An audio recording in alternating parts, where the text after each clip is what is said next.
Hi, this is Alonzo Bodden. I want to welcome you to episode 365 of my podcast, Who's Paying Attention?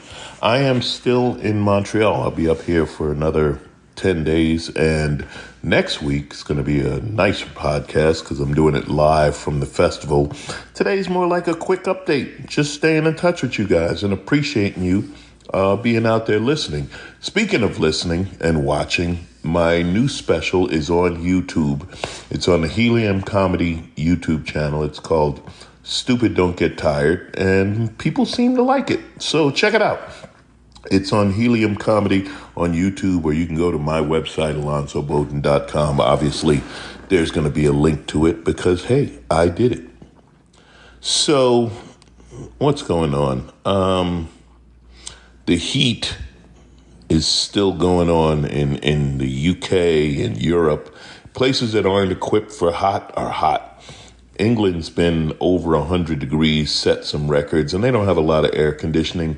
And, you know, we were talking about this. The problem with things like global warming is the world doesn't agree on it. I mean, we have a huge problem in the United States of people not agreeing with anything that is science because they consider science an attack on their beliefs. So I don't know what we're going to do about global warming, but I'll tell you this. If you don't believe it's real, you haven't been in London in the past week where streets were actually melting because it's so hot outside.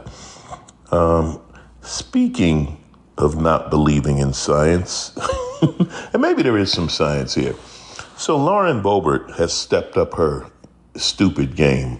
She's, you know, as I said, she's been in a battle with Marjorie Taylor Greene, and Marjorie Taylor Greene was destroying her, getting all the press, saying the dumbest things in the world. Well, Lauren's back, and Lauren's fighting.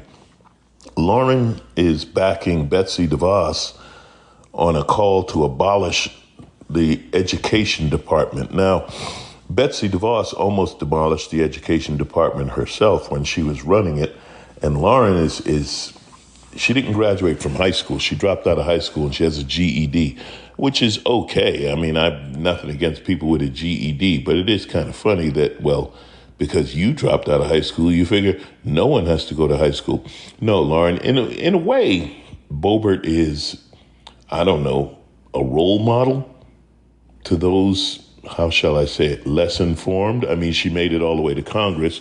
Granted, she rode the votes of those who were also less informed, but she did it. So I guess she's kind of a role model. But, you know, Lauren, looking at you, I'm going to say that maybe we shouldn't do away with the Department of Education. As a matter of fact, we might want to put some money in that department and educate more people. Just throwing that out there, something to think about. Speaking of, I don't know, educating people, right wing, freedom, beliefs, whatever. I didn't even know about this. Walgreens, they have cashiers, they have clerks that won't sell birth control. That somebody was stopped. They were buying condoms and they were at the cash register, and the person at the register said, "I'm not going to sell those. It's against my religion." And Walgreens backs that up. Listen, if your religion says that you can't sell birth control, then you probably shouldn't work at a drugstore. All right? Just saying that. I'm just saying that if you're a vegan, you probably aren't going to work in the meat department or at a meat market. Are there still meat markets? Sure there are somewhere. But you get my point. It's okay. Listen, if your religion says that you can't sell birth control, that you can't be involved, that's fine. But don't work at Walgreens. And Walgreens backs this, which is really good for CVS. You know, you have these stores, Hobby Lobby putting out a big ad that only Christians should hold elected office in the United States. I mean, this injecting your religion into business, that's okay. But why aren't you, if you're so proud of it and if you're so good with it, why not tell your customers beforehand? Why do you hide that information if you're so proud of it and if you're such a strong believer? And again, I'm not knocking your religion. You have the right to believe whatever you want to believe.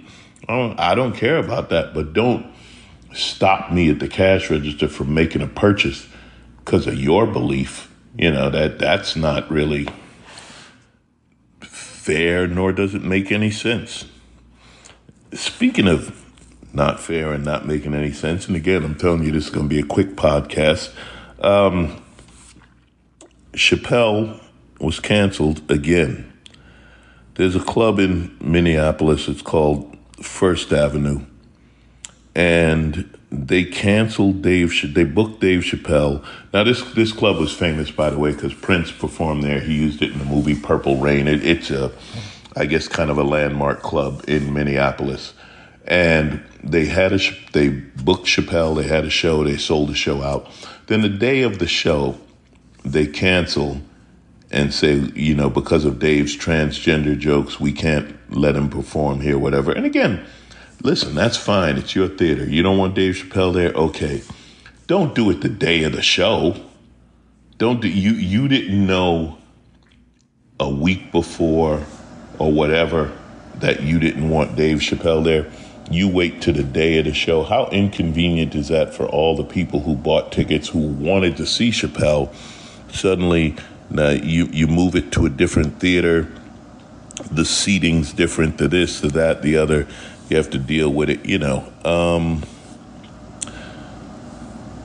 Dave, he didn't comment on this. His thing about this, and I saw his latest piece on Netflix where he talked, so his high school wanted to rename their theater after him.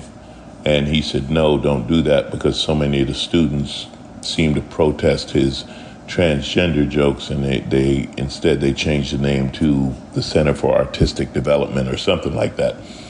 But his point was, you complain about the jokes, but you say nothing about art. And he compared it to, and this I found kind of funny, if there was a headline that said a 6-foot rabbit shoots a man, but you don't tell people it's Bugs Bunny. Yeah, I get that.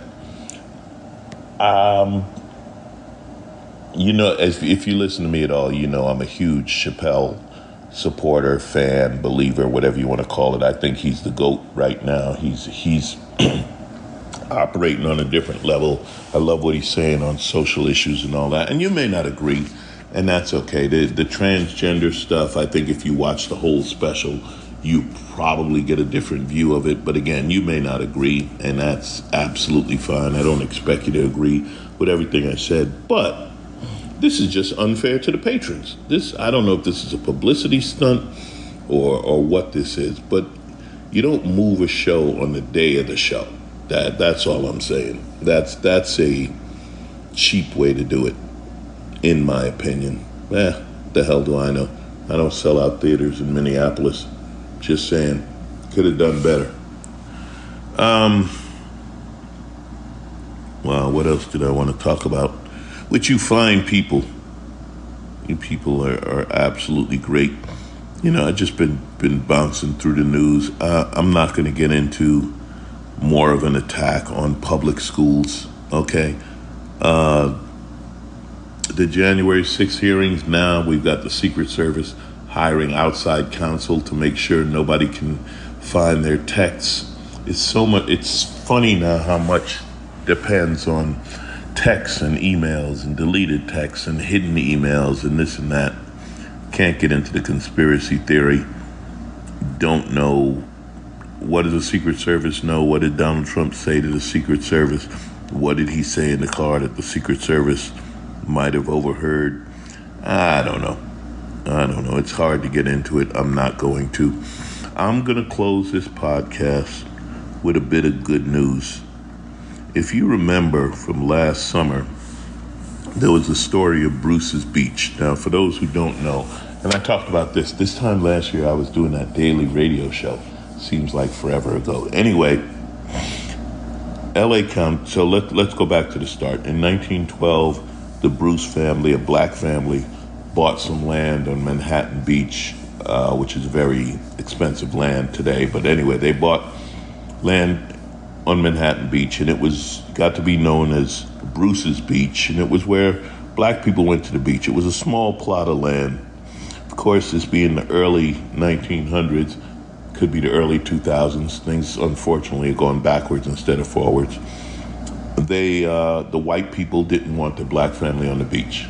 So they took the land claiming eminent domain. They did nothing with the land for 30 years, and then the county got the land, and ultimately it was made into a lifeguard station. It was supposed to be a park, blah, blah, blah. Well, a councilman said that this is unfair. This family should get their land back. Now, it's 100 years later, right? And there were talk about what to do. And one of the councilmen had a line that I'll always love. He said, because people were like, hey, why are we responsible? We didn't take the land, blah, blah, blah, blah, blah, blah. And the thing I loved, one of the councilmen said, hey, if we can have generational wealth, we can have generational debt, meaning you can inherit money from your parents and grandparents and inherit that land, which is how a lot of people got it.